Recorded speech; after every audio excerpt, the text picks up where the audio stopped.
together here, oftentimes the partner, as a response, will open the knee out, and that allows me to cut through the space. As opposed to when I'm here, I drive in, and immediately I have that knee shield contested. Okay? So we're going to look at the smash first, and then we're going to look at it in relation to the knee cut and how we can get there from that. Okay?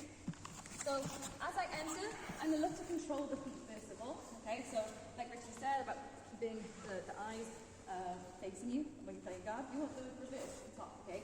So I want the eyes behind me, so I can start to get to the knees and build that position. Okay? So I'm going to control here at the end of the feet, and when I step in, I'm going to make sure, because we do a lot of drills from Davies into HQ, what tends to happen is, because we do this drill where we step over, what people will do when they go into their rounds is step into Davies, like subconsciously. Okay, so they'll start in this position, and now immediately, if he's good at this guard, which he is, he's going to be starting to off-balance me, getting to good position straight away, and I'm starting on the back foot, even though I could have started off this round back. Okay? So I don't want to be, when I'm trying to apply pressure, side on to my partner like this, because it's very easy for him to kick and off-balance me here. Okay, my back is already slightly exposed. So I'm going to try and keep my hips nice and square here, so I can settle my weight and put maximum pressure through. There are times when I need to twist my body, but I'll do that with the flat frames. I will stay in that position for a long period of time. Okay? So when I'm stepping in here, rather than stepping in side on, I'm going to step in square. So I'm going to do a nice deep step into the crease of his knee. Okay? And my knee's doing the opposite to what I just showed, right? I'm punching down here, and there's a nice line going up like so. So if Richie tries to curl his foot around the corner, it's really, really difficult to do. My back leg is going to make sure that this leg doesn't come free. There are other things I can do from this position, but it's not what I'm trying to achieve in this instance. So I'm going to make sure I'm keeping my back leg pinching in. So I call it like jazzy knees. Okay, like we look to bow our knees inwards and keep a nice pinch on either side of the hip. Once I get to this position, this backhand, I'm just looking to keep it on the inside of his armpit. So underneath as an underhook here. Whether that's close to his hip or basing on the mat. That's going to depend on the size difference with you and your partner. If I can't reach down to the mat without lifting my hips too much, I'll just grip here at the belt. Okay? And in this instance, I can base, so I tend to like to do that because I do both knee and no knee. So I'm going to base on the mat here. Once I'm here, I think of this leg as like my marking point of which direction or which pass I'm going to do. When I'm in headquarters, the main two passes are the smash pass and the knee cut. So smash this direction, knee cut the other. If his knee crosses over to my belly button, across to this direction, I will always go for the smash pass. Okay? If Richie is able to open his knee out to the far side, I will always, as a rule, cut through that space. It doesn't make any sense if his knee is over here for me to now try and drag all the way over in this direction where it's very heavy to contest with to try and force a knee cut. I'll do what he's giving me as opposed to trying to force something because I'm very lazy and I want to do the easiest option and conserve my energy. Okay? So in this instance, right, his knee has crossed over slightly, and if you do want to force this position, say for example it's very central, like the leg is right here in the center, you can kind of either pop open that space, maybe by pulling it across, or get your chest on the other side. You can kind of decide which direction you want to go, because they've not committed to either direction. So here, his knees across. What I'm going to look to do now to help encourage it over, because you can still move either side, I'm going to tuck my back leg underneath here. But I'm not going to bring it all the way through just yet. Okay? If I put it through too deep, while he can still open his knee out, it can expose my leg. So I'm just going to pinch it through a little bit. Okay, so it's peeking through this gap, and this leg is staying behind his calf for now. I'm going to keep this on the inside, and I'm going to maintain this collar grip. Once, okay, I get my elbow over, and I start to smash my knees together. Now, I feel comfortable bringing my knee to the mat, and I can step out of this space. So we're here. This leg is quite central, so look, I tuck over and get my armpit to this side, bring my knee through slightly, and I take a nice deep step just to offset his hips so it's in a better position for me to smash. So I take a nice deep step, keeping my foot behind you for now. Okay, and once I get this leg nice and low, okay, to do this I'm going to bring my body on top and lean, Once I'm here and I'm satisfied that he's not going to have much strength in pulling my leg through, now I'm going to look to bring his knee to the mat.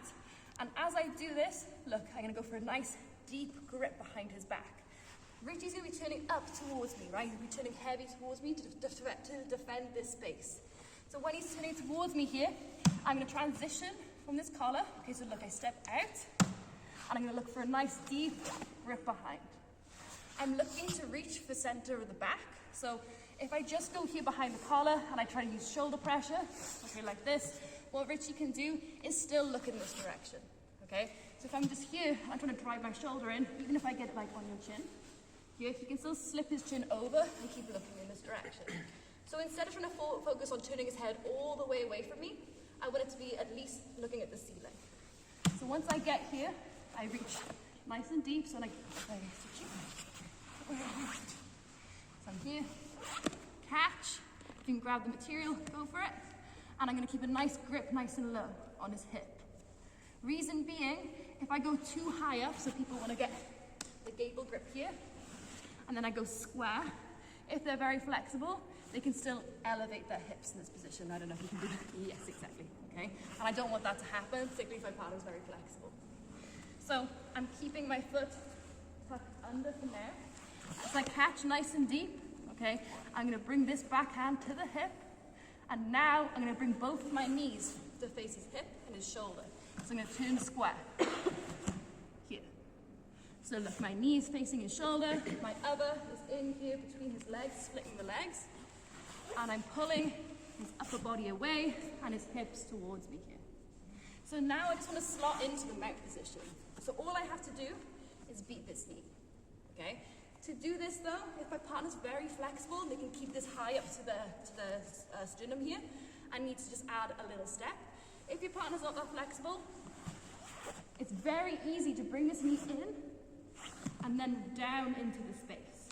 So I keep this nice and high, and then if you see this little triangle of space here, I'm going to poke my knee down into that space, keeping my foot facing up. I don't want to drop to my hip where you can drive up in towards me. Okay, so I bring my knee to meet his hip, switch the position, and all that's left now is a big step over.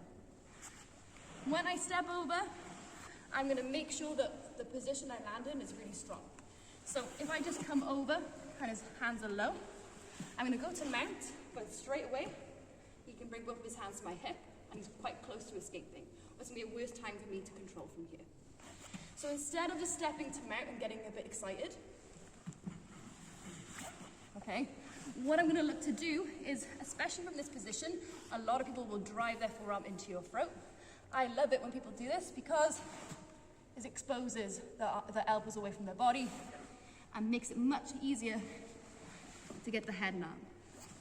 Okay, so sometimes if I want them to drive more into my throat so that I can get more of this exposure here, so he lifts it away from his body, I'll drive back, extend, and now from here, it's much easier to step to the position. Now, like I said earlier, if you're finding it hard to beat that knee line, to get over into the mount, what I'll also add in, okay, when I'm pulling the hips towards me, is a little sprawl back here in the knee, sorry. So I'm going to pull my leg away, and I'm going to sprawl against his knee. Do this slowly with your partners. Okay, and I'm going to curl my heel up towards my butt. Here. That's going to open this space here to make the triangle bigger. And now it's much easier to step into place.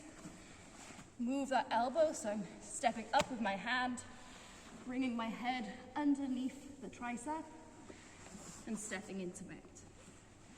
And now I'm in. Do you want to see it one more time? Yeah. Okay, so we're here. I'm stepping into headquarters. I'm pinching my knee in nice and tight, and we're straddling with one leg. So I'm going to hold that collar grip. My elbows will meet my knee, and my other hand is always controlling on the inside, whether that's at the hip or just basing on the mat underneath the elbow. Okay? From here, I'm going to tuck my knee under and take a nice deep step. So now I have a better angle on his hips. Once I get to this position, okay, and I get my chest nice and low over his knees, I feel like I'm in a good position now to start to bring my knee through this space. So I'm going to start to poke this to the mat, making sure that I'm in a good position to control the head. If I feel like he's curling in too much, curling down, and I can't pull his head away, I'm not going to drive this through, because now my leg is just exposed. So I need to make sure I'm able to get a nice control of his head, drive, and then switch my hips. So one is beside the hip, one is beside the head. Once we're here, I go for my nice deep control here, driving him flat, so I'm twisting his back, making this very uncomfortable. And now once I'm in this position, I'm going to peel back, bring my knee in towards his hip, and do a nice big step to the mount. The last position, from here either side, catch around the head. If you're finding he's still close in that space, sometimes I'll twist him away even more to make more space for myself. And last thing, as he's driving into my neck, I lift the elbow away so that when I go to mount, I'm going to have a much easier time controlling. His arms are away from my hips, and I'm already in a good position for submission that round. Okay? Are we all good with that? All right, if you have any questions?